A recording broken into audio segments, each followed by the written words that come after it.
Okay guys, this will be the last part of episode 2, so the glue is now dried. I just had to use the Dremel tool just to square off the rails at the end of the board. So that gives me the option of another 600mm section a little bit down the track. But in the meantime I'll just put a bit of pine strip across there to stop stock rolling off the edge. But yeah, so as you can see, I didn't get rid of all the coarse ballast I had on there before, so I am thinking of actually using a medium ballast, so I'll mix that in with that. Just going to try. I know a lot of modelers tend to go with the finer ballast than the coarser ones, so even some HO and OO guys use the fine. It is easier, and an Ogauge I suppose medium, so I'll sort of do that. I do have the option with it glued down, that'll pick out. I can actually and then suck it up with the cleaner. But yeah, I'm quite happy how this has turned out. There's just got I've got some off cut, so I'm just going to add a small section just to the end, which will probably have a buffer stop on it, just for that small siding, which can either be used to stable a locomotive or actually have that as a industry siding, just to stable one bigger wagon or two small 2-axle wagons.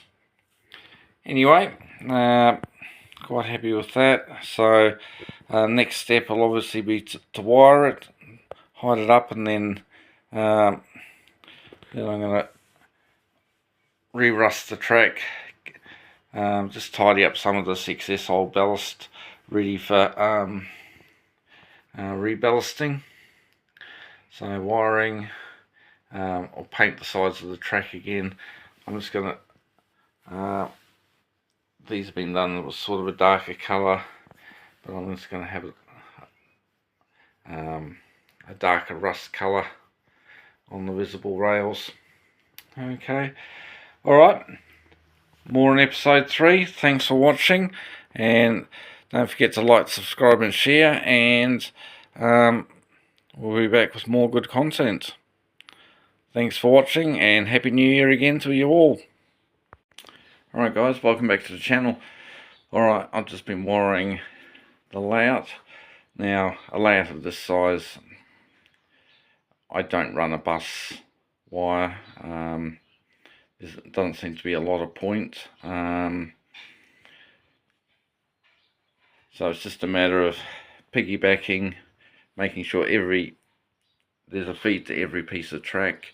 You always put a feed at the beginning of the point, make sure there's power going into the entry to the point, and then the tracks that branch off from the point, power those up as well. So basically, being a DCC layout, everything is live at once. And then the way I do it, I just then drilled a hole on the side, ran a feed.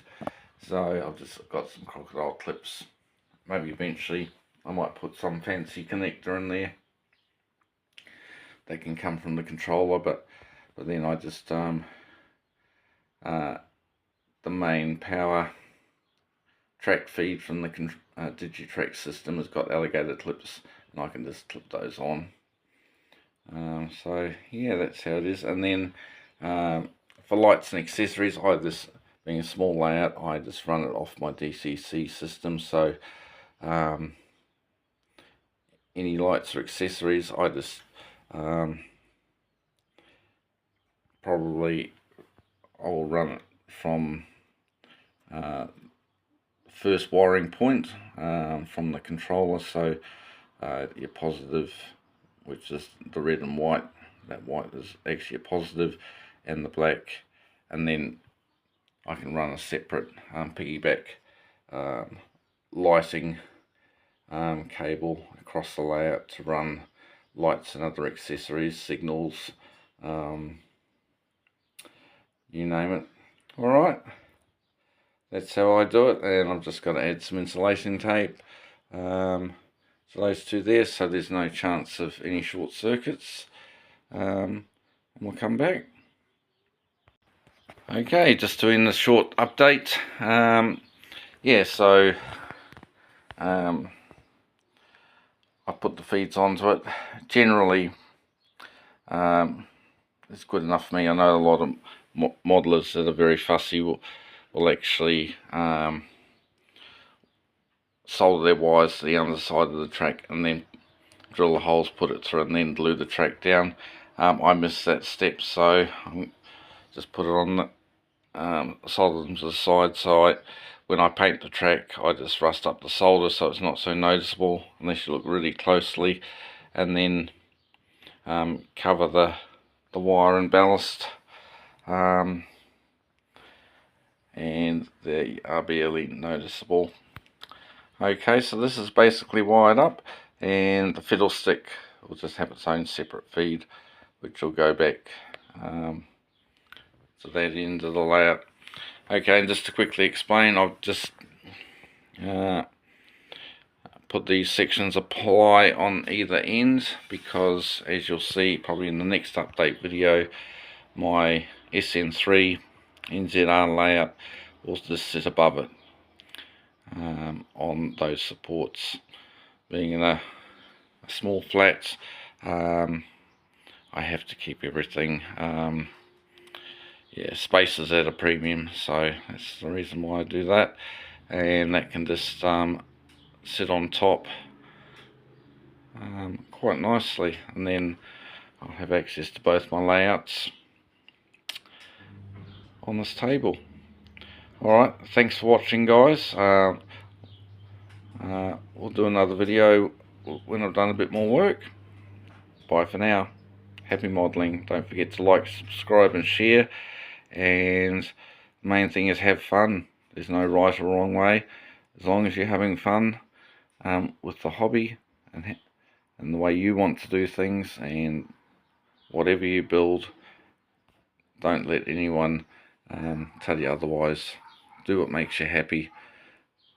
That's the #1 rule about the hobby. Bye for now.